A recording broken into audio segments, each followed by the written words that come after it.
तो एस्ट्रोनॉमी का एक टॉपिक है तारा यानी कि स्टार। जिस पिंड के पास अपनी उष्मा हो तथा अपना प्रकाश हो उसे तारा कहते हैं। हमारे सबसे करीबी तारे का नाम है सूर्य। तारा बनने से पहले तारा जो है वो गैस और धूल का एक बहुत बड़ा बादल होता है, जिसे निहारिका या फिर नेबुला कहते हैं। यह जो धूल का गुब्बारा होता है वह गुरुत्वाकर्षण से समीप आते हैं और इनमें नाभिकीय संलय होता है, यानी कि न्यूक्लियर फ्यूजन की वजह से यह जलता हुआ पदार्थ तारा कहलाता है। जब वो करीब आते हैं उनके अंदर न्यूक्लियर फ्यूजन होता है तो वो जलने लगता है, और ये जलता हुआ पदार्थ क्या है? तारा है। तारे का जो रंग होता है वो उसके पृष्ठ ताप पर निर्भर करता है, यानी कि कम तापमान का तारा लाल रंग का होता है, जो सामान्य तापमान वाला तारा होता है वह सफ़ेद होता है, और जो बहुत ज़्यादा तापमान वाला तारा है वह नीले रंग का होता है। तारे में ईंधन के रूप में हाइड्रोजन होता है, जिसका संलयन बाद में हीलियम में हो जाता है।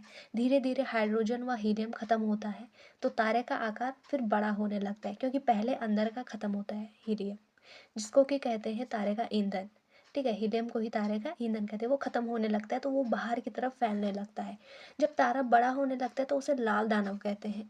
इसके बाद तारा चमकना कम कर देता है, जिसे श्वेत वामन या कि वाइट ड्वार्फ कहते हैं। और जब चमकना पूरी तरह से बंद कर दे तो उसे काला वामन यानी कि ब्लैक ड्वार्फ कहते हैं।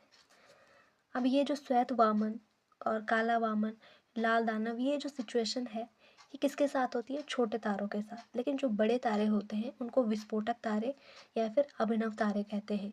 अभिनव तारे का विस्फोट हो जाने के बाद उससे न्यूट्रॉन, पल्सर व क्वेसर तारे बनते हैं। सबसे बड़ा न्यूट्रॉन होता है। जो पल्सर होता है वो सबसे ज़्यादा चमकीला होता है, और जो क्वेसर होता है उसमें चुंबकीय शक्ति बहुत ज़्यादा होती है। कई बार न्यूट्रॉन तारे सिकुड़ने लगते हैं और उसका घनत्व तो बढ़ने लगता है, जिसके बाद यह गोल हो जाता है। इसी को ब्लैक होल कहते हैं।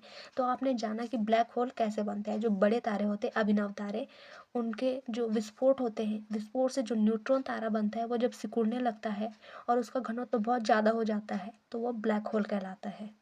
इस दुनिया में सबसे ज़्यादा अगर किसी का घनत्व है तो वो ब्लैक होल का ही है। अब आप मुझे कमेंट में ये बताइए कि ब्लैक होल की खोज किसने की थी। और जिन्होंने भी ब्लैक होल की खोज की थी उन्होंने तारों को छोटे व बड़े में विभाजित किया था। उन्होंने कहा था कि जो तारे सूर्य से 1.5 गुना बड़े हैं वह अभिनव तारे होंगे, यानी कि बड़े वाले तारे। और जो सूर्य के द्रव्यमान से 1.5 गुना कम है वह श्वेतवामन यानी कि छोटे तारे होते हैं।